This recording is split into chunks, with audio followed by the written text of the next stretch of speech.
that is all I have. I would now like to introduce Mr. J.J. Sutherland. He is formerly worked at National Public Radio for quite a few years out there in the crazy wartime areas. He now is the Chief Product Owner at Scrum Inc. And he is a newly minted certified Scrum trainer, but he has the honorable distinction of being the first ever second generation CST. You may know his father, Jeff Sutherland, who co-created Scrum. He is a CST, and now we have JJ. So I welcome JJ. Let's please give him a round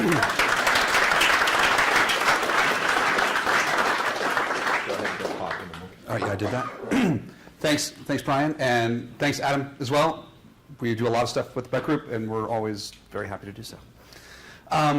So tonight, I apologize in advance. This is a topic that I've been thinking about a lot.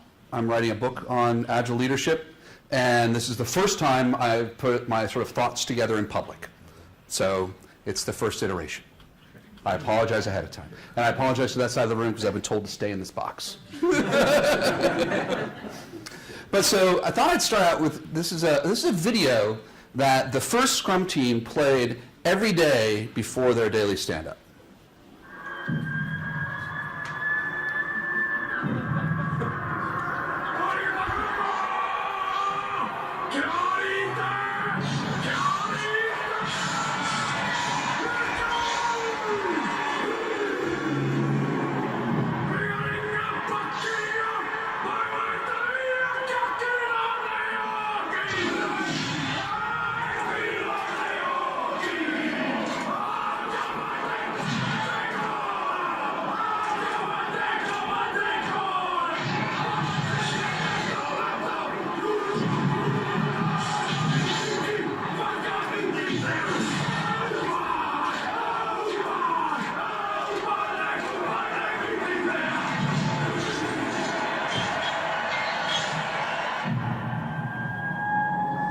So whose team feels like that after daily stand-up? But the point of that video and what they're trying to do was to really come together as a team, show that link arms, celebrate everyone's victory, have focus. But what I've been struggling with over the past, year or two is that I've worked with a lot of teams. And actually getting a team to do really good Scrum is not that hard. We can do it fairly quickly. But I've struggled with when you get to a larger organization.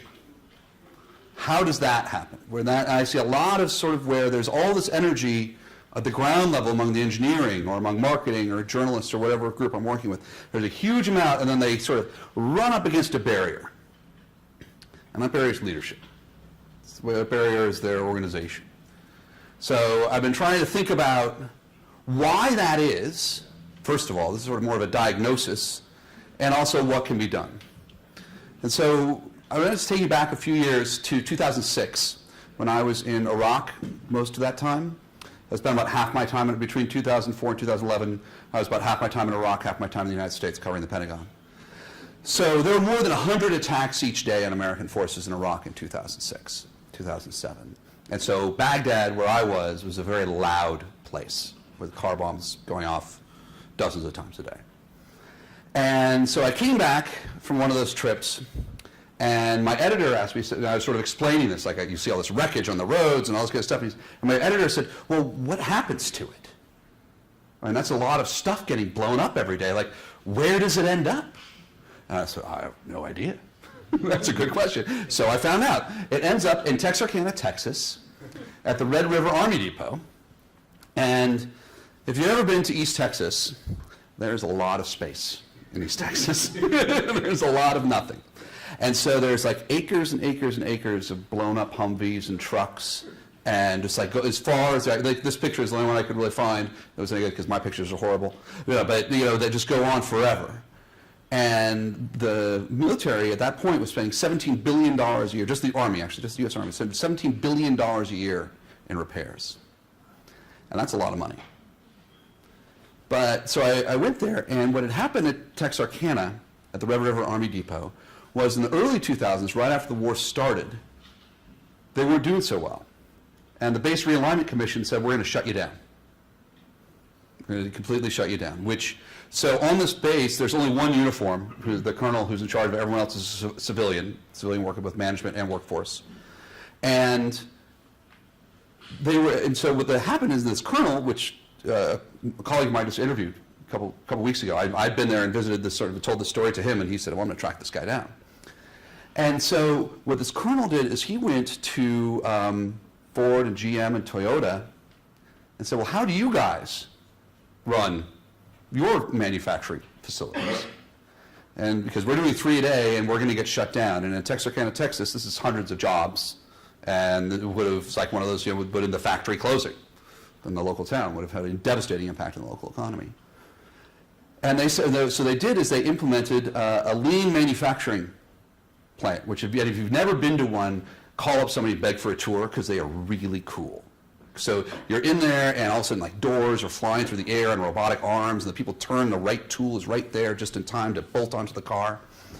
And so they went from 3 a week to 40 every day.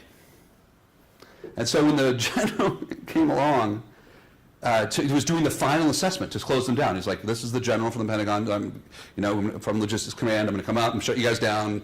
This is the final meeting. And he saw this, and he says, there's no way we're shutting you down.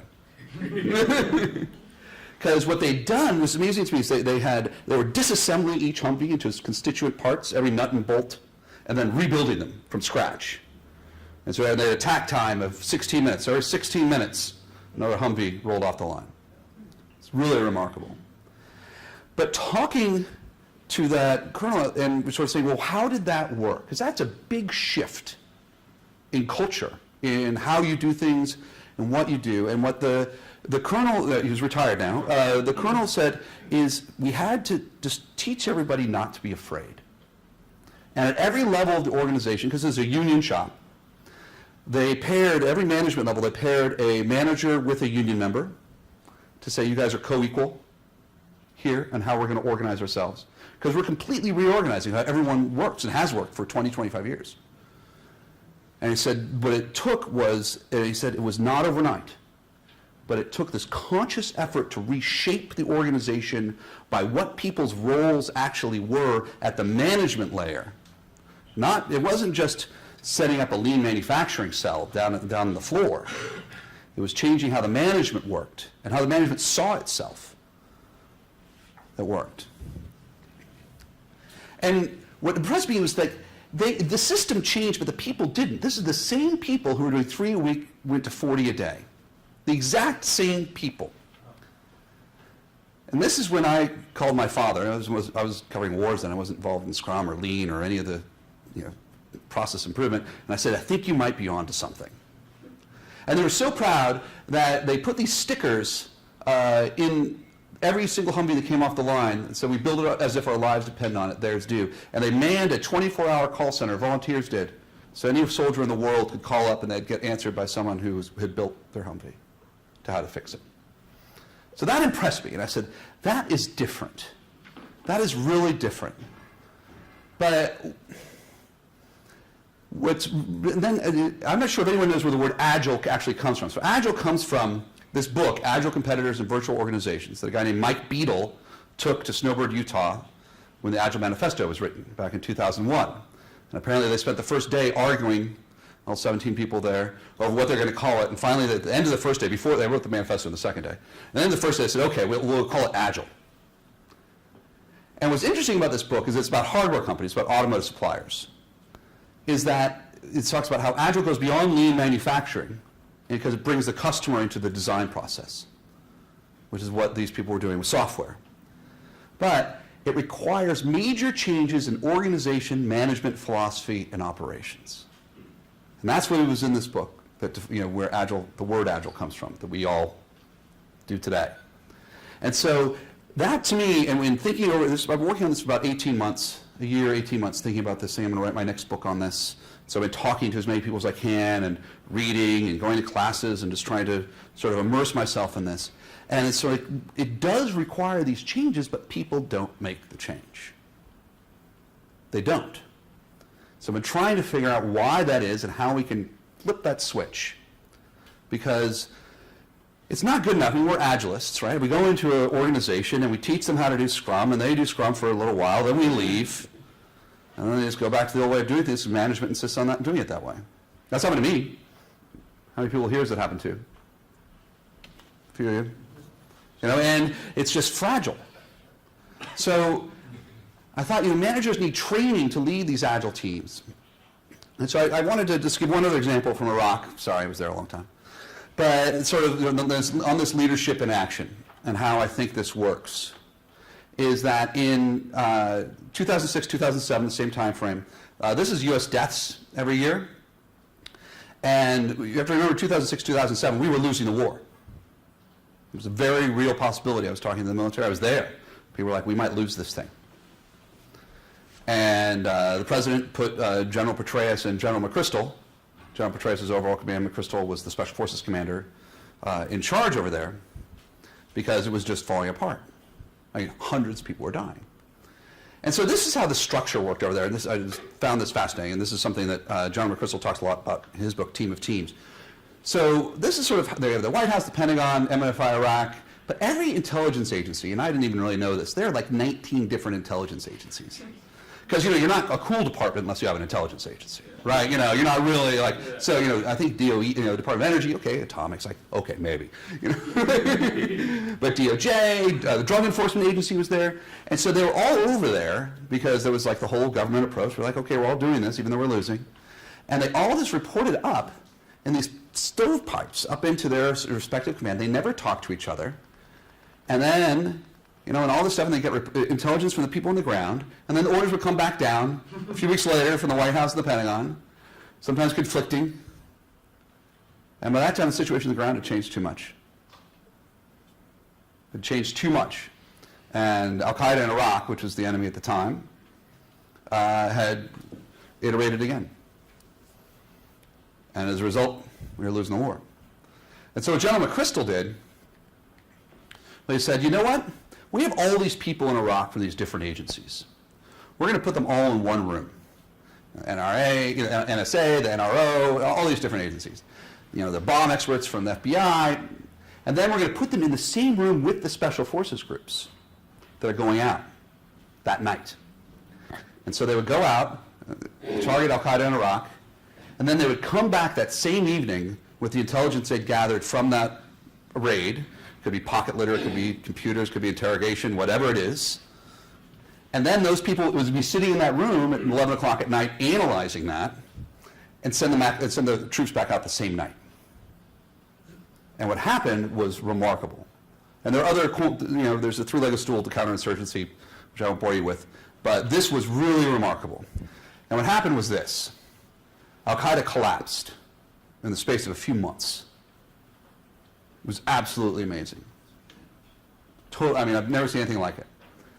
And when they did analysis after the fact, there's this Joint Forces Quarterly article, and they said, well, basically what had happened was every time there was a pass-off from one agency to another, it would cross a seam, and there was this organizational blink. And that's where the faults come in. We all know this, right? What happens in organizations when you're doing software development? You pass from one tube to another.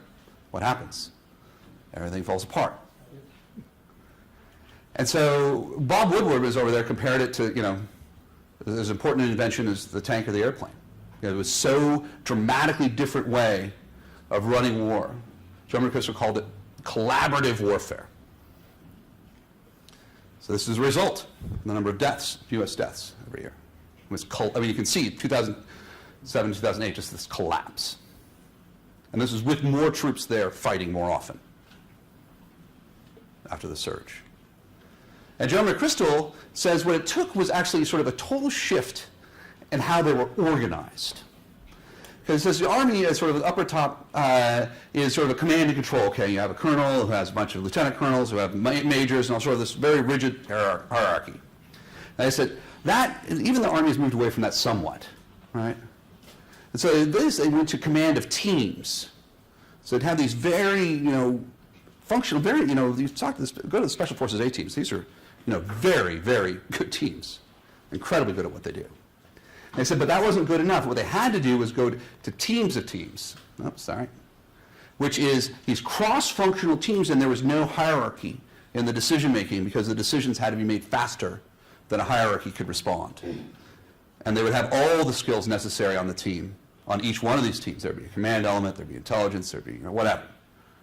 And I said, so you had to change the structure itself to change the behavior. Of course, I don't know what happened there, is that they were immediately disbanded in like 2010, 2011, because one agency, which I don't know which one, said information sharing had gone too far. So they had something that won them the war, but it threatened their organization back in Washington too much to allow it to continue, no matter how many lives it saved. It's too much of a threat. So I'm thinking, like, even there, I mean, this is a pretty dramatic impact. So what happened? Why did, because I'm just as much as that system showed that the same people could do the same job in Red River, Arkansas, could do a different job and do it better and faster. There are very few evil people in the world. There are a few. I've met a few. But basically, people are controlled by the systems they are within. There's something, one of my, I love this word, this psychological thing, it's the fundamental attribution error. There's a lot of research on this, which is basically we describe ourselves, like why we failed, like why we didn't deliver a project at time. We'll say, well, we kept on getting interrupted. Oh, at home, I was having some problems with my wife. So I wasn't really concentrating, wasn't sleeping well. Oh, we didn't have enough resources, all this other kind of stuff. But we saved someone else, like Diego over here. Diego, he's just not that good a Scrum Master. He's always late. He's kind of lazy. I think he could do. And so what it is when we talk about ourselves, we see ourselves as part of a system. But when we talk about others, we talk about themselves as internal characteristics, which is a fundamental error. But that's how we think. And so that's one of the reasons it's hard for organizations to change. Because the people in charge don't see the people that they're trying to manage or supervise as parts of a system. They see them as individuals who are deeply flawed. And if you have to change the system to change the behavior. So I also misspelled this person's name on my slide, as I said, first time. So Otto Scharmer, not Scharfer, is a professor at the MIT Sloan School. And he has a bunch of courses. He's a MOOC online, which is great. I recommend it to everybody. But he talks about how in rapid change, an environment that's changing rapidly, like a technology environment or a war environment, got politics nowadays. I mean, whatever. The world is changing at a more and more rapid pace. Everyone is driven by fear. Because what they were taught was success and how to be successful is wrong, is not working. And so what do people do when they're afraid? They download habitual ways of thinking. It's like the old joke, no one got fired for buying IBM. Right? It worked before, I'm going to try it again. Even in the face of contradictory evidence, people's fear will force them to defend their outmoded positions. And unless we sort of open our minds, hearts, and wills, that fear will control what we do. Fear is a very primal emotion. It actually exists in your brain, a little part of your brain is about the size of a walnut called the amygdala. I did a lot of research on this back when I was coming back from Iraq with PTSD and all this other kind of stuff. It was like, why does PTSD work, all this other kind of stuff. But basically, the amygdala can tell your conscious brain how, not just what to think, literally how and what your brain is capable of thinking about. But your cortex cannot communicate with the amygdala. It's a one-way street. That's why it's so hard to fix PTSD. Because consciously, you're safe, you're in a safe environment. But your amygdala is saying, no, you're afraid. Be afraid. So that's what happens. And so what Scharmer says, what he means by open mind, and this guy's sort of like, okay, it sounds a little new agey, whatever, But what he means is, he says the open mind is blocked by the voice of judgment, which is sort of the habitual actions. In the past I've done this new thing won't work because in the past I've done this, and I will do that again. That will never work because it's not what I've done before. And he says, once you get through that, you have to get through what he calls the open heart. And what he means is it's blocked by the voice of cynicism. And listen, I'm an ex-journalist. Cynicism is my stock in trade. But what he means, whenever you're cynical about something, you're putting a barrier, you're distancing yourself from the thing you're remarking upon. And sometimes that's an okay thing. But when you're trying to actually change something, if you're cynical about it, it won't happen. Not because your cynicism is right because you're cynical. It's one of these tautologies, I know, but it's, if you really want to embrace it and move through it and get to the root of your fear, you have to move, because what he calls the open wills, which is where the root of what he thinks is innovation, is blocked by the voice of fear. What if I fail? What will my father think about me if I fail? What will my children think about me if I fail? Because failure is really goes to the root of all fears, which is the fear of death. Because a leader is taking an organization into an unknowable future, a future that is totally unformed, that they're creating together. And that takes bravery. And it's very easy to rely on old things rather than say, I'm going to learn by doing. I'm going to learn by molding this future in reaction to the future itself, a place that does not exist. What if I fail? But if the leaders are stuck there, if you're stuck there, you can't sort of move through the doorway into the undiscovered country. And so agile leadership requires commitment, because you have sort of the focus on the strategic vision, the commitment to deliver, the courage to change, and respect for people. And I feel like we focus too much in the agile community on focusing on strategic vision and committing to deliver. Like really good agile teams are delivering multiple times a sprint, right? They're continuous delivery, DevOps, the whole thing. But we don't talk enough about what that means to actually do change, which is respect for people and have the courage to change. Just delivery is not enough. That's doing agile. It's not being agile. And there's nothing worse. I'm blanking, is it Demings or Drucker, one of those guys, said, there's nothing more useless, more fallow than delivering excellently things that don't matter. Like, that is the worst thing ever. And so I went back to the paper that Scrum comes from. I'm not sure if you guys know this, but there's a 1986 paper in the Harvard Business Review called The New Product Development Game by two Japanese professors, Professor Takeuchi and Nonaka. And the first Scrum team referenced this paper when they called themselves Scrum, because they looked at the best teams in the world, and they said, oh, the best teams in the world are ones that are cross-functional, they're working together, they have a sense of purpose. That reminds us, two Japanese professors who have never played rugby in their lives, of the Scrum formation in rugby. So that's where Scrum comes from. It's from this paper. So we talk a lot about autonomy, and cross-fertilization was their word for cross-functionality. But they said the other thing, they had these three elements identified as what made up great teams, the best teams in the world. What separated okay teams from the best teams. And one of them is a transcendent goal from leadership.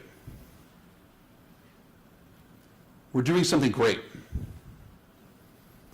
My father was telling me just the other day, I hadn't heard this story before, when the first demo, when they started doing demos about 3 sprints into the first Scrum team. And so they were demoing, and what my father did was invite a bunch of engineers. They're right outside of MIT in Kendall Square in Cambridge, Massachusetts. And they invited a bunch of sort of engineers from other companies to come demo, because they were developing the 4GL language. And so sort of they needed someone technical to sort of see what they were doing. And apparently it was brutal. It was just brutal. And they're like, why are you doing it that way? Why aren't you being like the guys at Borland? Why are you doing this? You guys are not doing the best engineering practices. Your code is messy. And he said, afterwards, the team just put their heads in their hands. They're like, we can't do another demo. There's just no way. This is just like demotivating. Why would we put ourselves through this again? And at that point, he said to the team, well, you have a choice. You can be just another software development team, or you can be a great team. And that's a choice. And it's up to you to make that decision. And everyone on that team, their lives have changed. That was the team that invented Scrum. I've talked to most of the people on that team since then. Their lives were fundamentally changed by being on that team, because they made that decision. And If anyone's interested sort of in human motivation, I recommend Dan Pink's book Drive, which is great, and there's references a bunch of papers if you're a literature nerd like me, you actually go read them all. It's really interesting. But he says that basically there's extrinsic motivators, money, power, and status, right? And that's how we're taught and how companies operate. These are the only things that motivate people. But there are intrinsic motivators, which in some ways are almost even more powerful. I'm not saying money, power, status aren't real. They are very real, right? But just as important and sometimes more powerfully motivating are things like autonomy, mastery, and purpose. And that's what the research shows. And again, I just want to focus on what we talk about when we talk about Agile is we talk about autonomy and mastery a lot. Autonomous, self-organizing, self-managing teams. We talk about getting better, constantly, consistently improving, continuous improvement. We don't talk a lot about purpose. And the research is very clear that humans are purpose maximizers just as much as they're profit maximizers. We care. We want not to have our work mean nothing. We want to have our work have an impact, to mean something. We want that as people. And so I go around and I talk to a lot of different companies, and this is what I see over and over, and I said, these things have nothing to do with agility or Scrum, or I was like, you got to fix these, otherwise you're totally doomed. And the first one is prioritization. No one seems to be able to prioritize. I have no idea why. And I think it's, again, that system thing. And I'm still struggling with this one because everyone's like, I talk to them like, you're totally right. We should have a clear list to prioritize and a backlog, and everyone knows what the next priority is. We should totally do that. And you come back, and the next time you're there, it's like 10 more priorities. But didn't we talk about this? Didn't that be a better? Well, yes, but. Yes, but. That's the way the system works. That's the way the system is. It demands that. I can't change that myself. It demands that we do these priorities for political reasons, perceived business reasons, no strong leader, whatever it is. The other one is continuous delivery, which I say, listen, this is what people do these days. If you're not doing this, you're not going to compete. And what leadership really talks about, and when I talk to leaders about this, I'm like, how many meetings do you go to? And I said, too many. I'm like, why do you bother going? I'm like, well, I have to. And I'm like, but you're the CEO. Why do you have to go to the meetings? That's what's expected of me. That's what the system says is my job. That's what I expect is my job. I have to go to meetings. And so I said, I always say, so basically you're really busy, but nothing is done. This is exactly like software teams. Everyone's busy, nothing's done.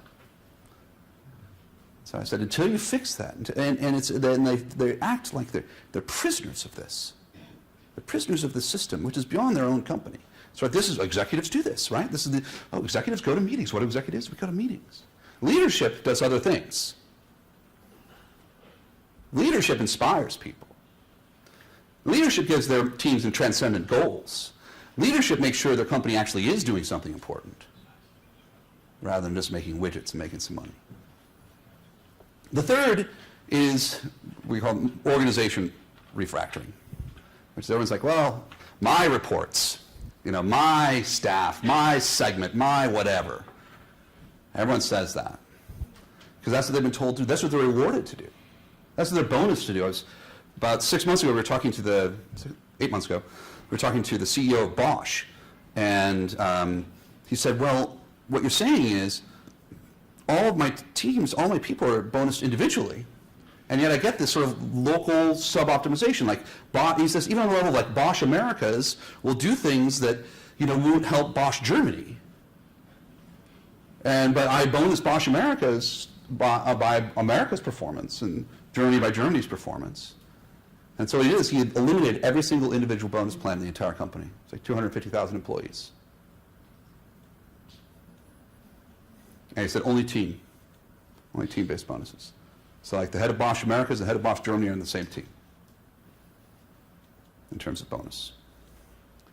And so that said to me, if you actually decide to make the change, you can. We're not talking about natural laws here. We're talking about human decisions and human choices. It's not a given. And one of the things I've been struggling with a lot in talking to people about, transforming from a waterfall to an agile organization, right? We've all had this conversation. And what I've been struggling with recently is this sort of realization. It's like, waterfall is just as much a figment of someone's imagination as agile is. It's just been around for longer and done more poorly. So, but it's just an intellectual construct. Like, I don't know, like the Constitution of the United States. It's an intellectual construct that people have decided that we're going to go along with this. People sat down in a room a few hundred miles away from here and wrote that thing. They argued about it. Took, I don't know, a year or two to write the thing, but it was just people in a room writing. It wasn't magical fairies bringing it down from on high. So these are human decisions decide the systems in which we live. And when people say it can't be done here, what they're saying is, I choose not to change the system. I'm a prisoner of it, even if it's totally in my own mind. And what's interesting is, I'm sure if everyone's aware of Conway's law, which is one of my favorite laws, that organizations which design systems are constrained to produce designs which are replicas of the communication patterns of those organizations. And the classic example is, if you have 4 teams working on a compiler, you're going to get a 4-pass compiler. So, what it says is that even the stuff you make has the structure of your organization embedded within it. You can't get rid of it. And this is borrowing from Craig Larman here, but culture follows structure, not the other way around. And a lot of people are like, we want to change the culture. And it's far more effective to change the structure first and let the culture emerge. Because we can sit around for days and talk about our ideas of what the perfect culture would be. And we're all going to have, we can have innovation culture workshops from here to eternity. But until we actually do it, because that's the agile way of doing it, it's learning by doing. It will work. And will we get it wrong? Absolutely. That's what agile is, right? It's just getting it wrong cheap rather than expensive. Make it easy to change. It's not like you go from one thing to another completely and you'll never change again. No, that's not agile. That's not what Scrum is. Agile is making it easy to change. Reducing the cost of change is the root of what agile and lean are. There's Ron Westrom has an interesting idea of how to organize this, which is, he says there are 3 types of organizations. And I'm sort of one of these people, like, when everyone says that there are 2 types of people in the world, I'm like, well, yeah, there are those who believe there are 2 types of people in the world and those who don't. But, but he says, there are pathological organizations where people hoard information, and there's large amounts of fear and threat. People hate working there. I'm not sure if anyone's ever worked in these. I have. I've worked in a place like this. It's no fun. They look for scapegoats all the time. Something goes wrong. Who's going under the bus today? And then you go to this, like, a bureaucratic organization which is slightly more ethically evolved. Slightly. But everyone protects their turf. And they insist on rules. They're very hard and fast rules. And they seek justice. And listen, I have a 3-year-old. And it was a very clear definition of justice. And it's a natural human thing to do. I want... they did that, I want them to pay. They messed up, I want them to hurt for that. They should suffer. That's human. But you say what a generative organization does is it focuses on the mission, and instead of blame-seeking or looking for justice, it looks at the system. Why did the system produce that result? Not why did the individual mess up. Why did the system produce that result? And that's really important. And so as you can see, I'm looking at this from a bunch of different lenses, and everyone's coming up with the same answer. And so if you go back to Edwards Deming, whose work is how the Toyota production system came about, that was employed by MacArthur after World War II when they the occupation of Japan, and he trained the founder of Toyota, Sony, Honda, all those people, and all this kind of stuff. So this is where it all comes from. So he had a book in the 80s called Out of the Crisis. And he had like 14 points in that book, so I'm just going to do a couple of them. And he says, eliminate management by objective. Because one of his things is, how do you build in quality? And he kept on saying, you've got to remove inspection being the way you get it. And you've got to get people to do it right the first time. and motivate them to do that. He says, eliminate management by numbers and numerical goals. Instead, replace it with leadership. Because what you want to do in an organization is have people follow you because they want to. They want to build the best thing in the world. They want to build quality in the first time. They want to, because you're leading them somewhere. And these are some of the things that are going to have to change if that happens. I mean, you're going to have to change your reporting. You've got to measure production, not hours. Your recruiting strategy. You've got to hire for teams, not for individuals. You know, job descriptions, incentives plans, performance appraisals, all that kind of stuff. This will require a major change in management philosophy, which is exactly what it said in the Agile book. It requires major changes, not only in philosophy, but operations, how things are run. And this is from Deming's things, drive out fear. If your organization is run by fear, see that as a systemic failure. That means something is fundamentally wrong. And as we can see from the number of people wanting to hire people, if you're a Scrum Master, if you're working in an organization driven by fear, get a different job. Because you can't. You got a lot of opportunities out there. But because what fear does is, I mean, there's this classic quote, you know, from Frank Herbert's Dune, which, you know, fear is the mind killer. Fear is the little death that leads to total obliteration. I will let my fear wash over me, and I will turn my mind's eye inside and see the path of the fear. Paraphrasing it. But you have to remove the fear, because I was saying you can't make good decisions if you're afraid. You literally can't think. You literally cannot even conceive of good decisions. The decision pathways in your brain are shut down. It happens with only 4 things I've been able to think of: fear, anger, lack of sleep, and lack of food. Sex. Those are the things that make people do stupid stuff. Right? That's why you do stupid stuff, because you're actually not using your thinking mind. And and the problem we're having right now, in this moment we're having right now, in our culture, in the world, is that it's rapidly changing in ways that we cannot understand. We do not know what's going to happen. We don't. Climate change, certainly. Political change is just sweeping the world in various different ways. I mean, the American political system, listen, I covered American politics for 10 years, and I totally predicted this election completely wrong the whole time, every single time. And so what's happening, though, is what Sharma was talking about. When things are changing rapidly, people get afraid. But I need to remember, you know, this quote is not Darwin. It's someone talking about Darwin. It was not the strongest species that survived, nor the most intelligent, but the most responsive to change. My daughter today was asking me about panda bears. So my teacher is telling her today in class, she's in 1st grade, my older daughter, that the panda bears don't have enough room. And I said, yeah, and you know what the problem is? Panda bears can only live in a very specific environment. And that environment changes, they're doomed. They're beautiful.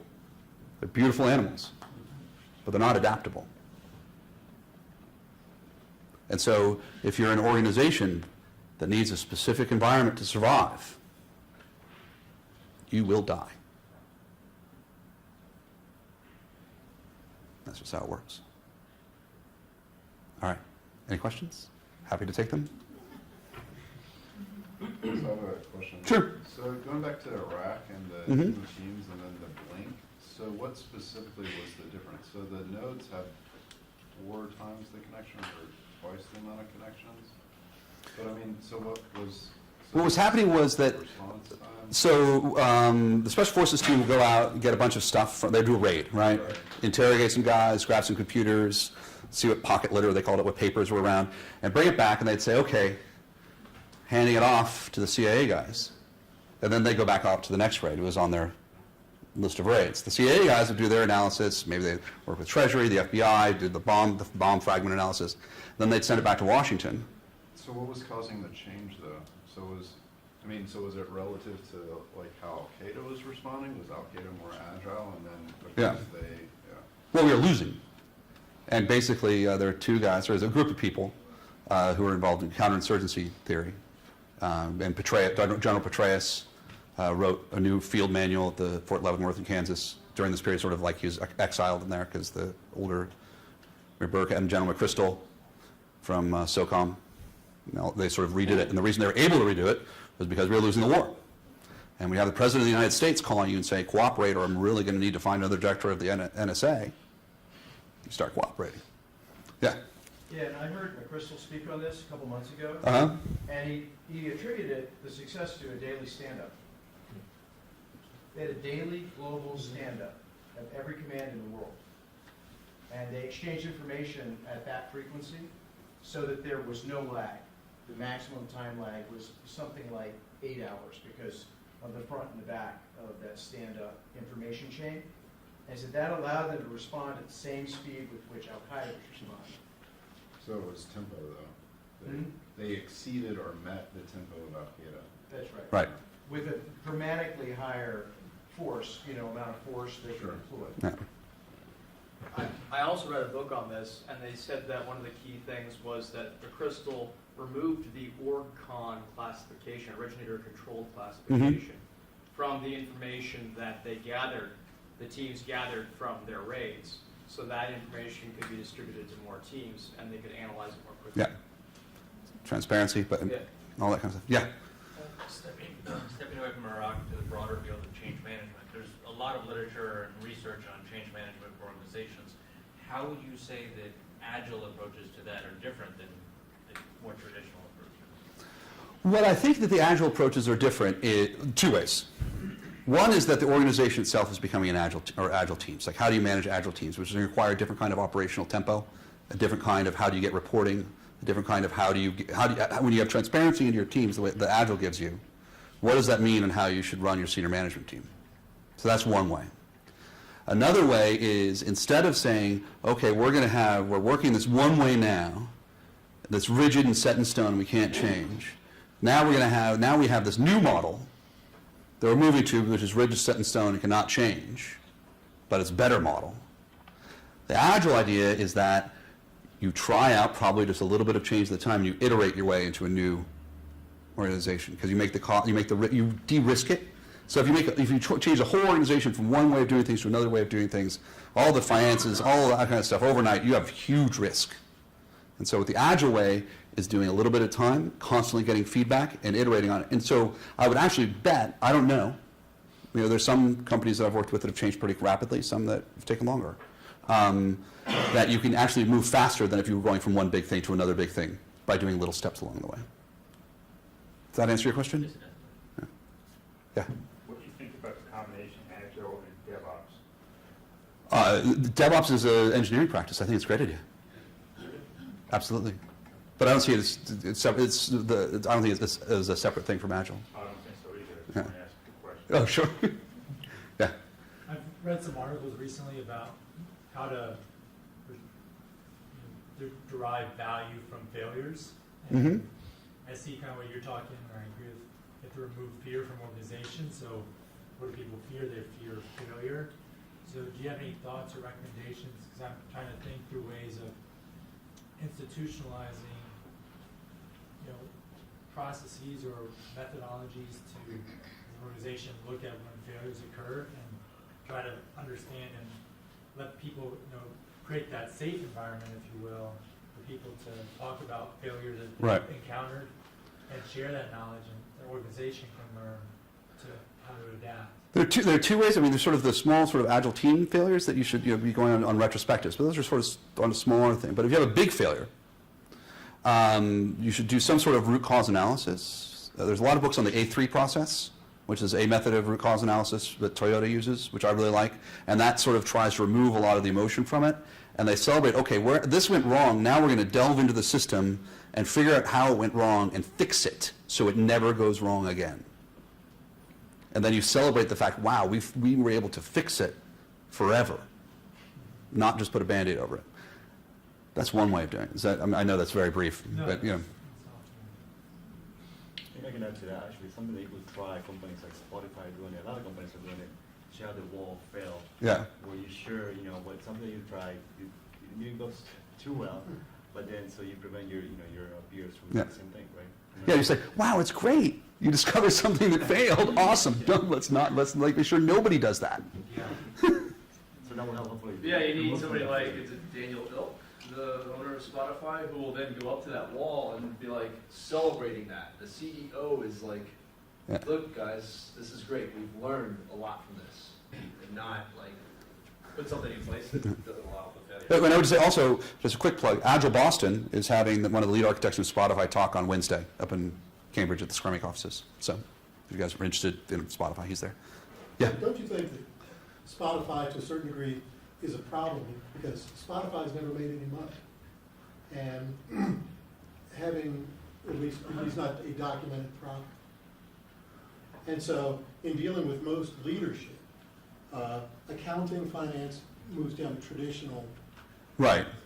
and that's not gonna change. No, Spotify's a hard sell to leadership, to traditional leadership. Well, no, it wasn't Yeah. just trying to criticize Spotify, but what I was saying is, from the the management paradigm here, if you're looking for leadership in agile space, doesn't it have to talk to the existing Absolutely. problems in the organization? And therefore, isn't that sort of a step in the wrong direction to point towards something that's going to be seen in a traditional sense as not successful? To be totally honest, it's really context specific because I've seen that work both ways. Like I've been in a very traditional bank, old bank, that's as traditional as they get. And they're like, wow, Spotify's cool, let's try that. And they said, let's lose some money? they didn't think they'd lose money. Okay. That didn't come out.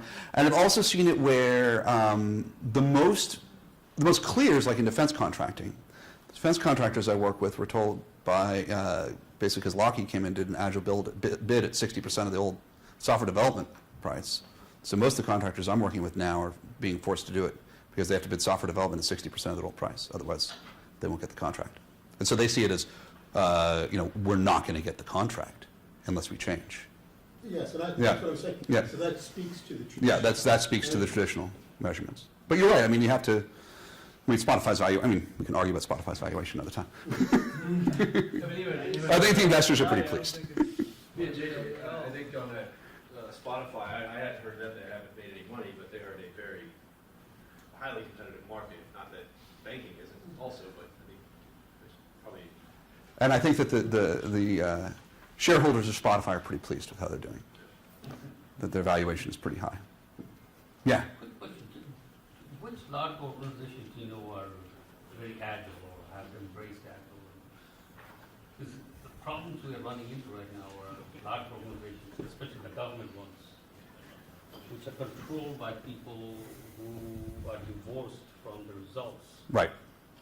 And so that becomes very hard. How large are you talking about? Do they need to say, oh, there's 150,000 people, therefore you should be convinced, or Yeah, that's a good start. and that's a lot of people. I'm talking about Department of State Consular Affairs right now, which is very hard not to crack. But 150,000 would be impressive. Google's that big. Can you restate, just for the folks on? Oh, sure. So the question is how do you deal with a large organization? What other large organizations are in an agile way that another large organization you're trying to convince would make sense? Google is pretty good one. They're pretty agile. Amazon. Amazon's agile. Facebook. I guarantee you they got more customers than the government. They have more people that live in the United States as customers by a factor of 3 or 4. So, and if you want, I think obviously, and I'm sorry to take this dodge, but the really big companies that I work with don't want me talking about them, and I sign agreements that I don't. But there are big companies that are doing it. Oh, I can talk about one, Saab Aerospace. They're building in Sweden. I think I talked about the last time I was talking here. And so they have a group of about 5,000, 10,000, that are working on the Griffin project. That's pretty big. And that's a pretty technical project. Anyway, yeah, let's take one more question. You talked a lot about fear, and I've actually seen that in the organization I'm in right now, where I think the top leadership is driving by, well, they think fear is a motivator too.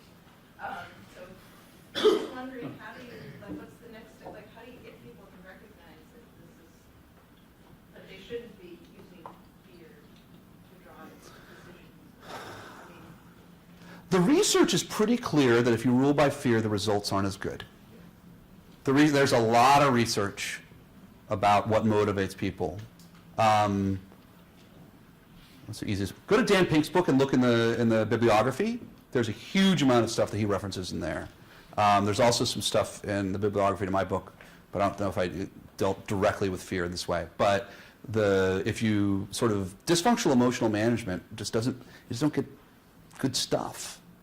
I mean, just dollars and cents. It's not, it's not trying to be a hippie. Definitely not sustainable. Yeah, it's not sustainable. And also, like, people like you or people in this room, I mean, you're a Scrum Master. Google Scrum Master jobs on Monster. There are a lot of jobs. It's like, happiness, there's also a lot of research on that, Yeah. and how it promotes more creative thinking and better results, even in your book. Yeah, I have a whole chapter on that in my book. Whole Yeah, chapter on happiness and how that's Yeah. a leading indicator of performance. Well, thank you very much for coming on a rainy night. I appreciate it. And Brian, thanks for inviting me. And Adam, thanks for the beer. All right, so we have we got parting gift. So they did not have Arrogant Bastard, I'm sorry. But this is an offering from Dogfish Head called Okay. 120-minute IPA. It's a very good idea. It ages well, so actually you can store it for a little while. And this is Excellent. something that Oh, I can't even remember who makes it. Lagunitas. Lagunitas. Good. So Thank you. JJ. Thank you so